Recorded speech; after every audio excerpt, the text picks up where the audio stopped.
This was my first experience selling art in a more conservative part of Utah, which would be anywhere outside of Salt Lake City.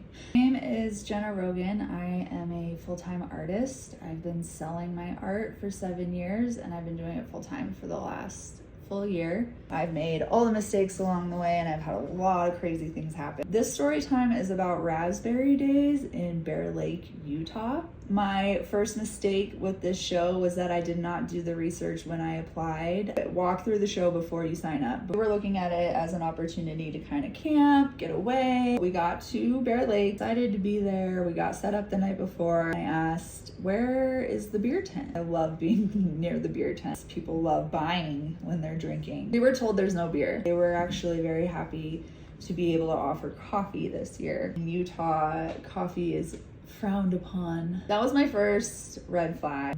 The first day was really rough. I had a lot of moms screaming at me, saying that I was here to corrupt their kids. I have a couple of figurative paintings that were hanging in my booth space.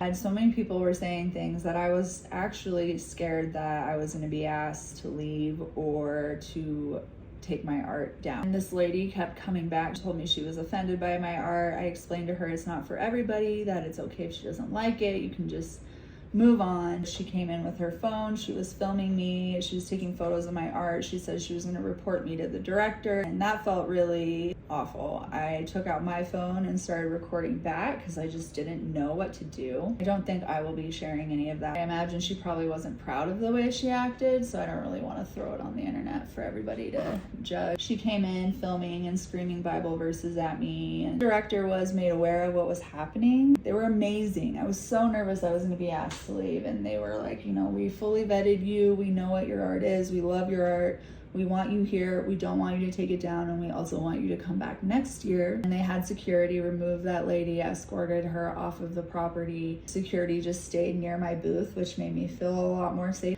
And then all the other vendors just really showed up for us. Also had a lot of people who bought art. My most popular prints were those prints that were offensive to others. Being screamed at, I just think there's a much healthier way to approach that subject. Learning to deal with the constructive criticism is huge. I'm a little bit scared because we'll be back this year. We'll be back. The reality is I do live in Utah, which is mostly Mormon. I need to be more cognizant of families and their kids. Realize that we are a lot more open-minded. I don't know. People will make sure they don't like what you're doing.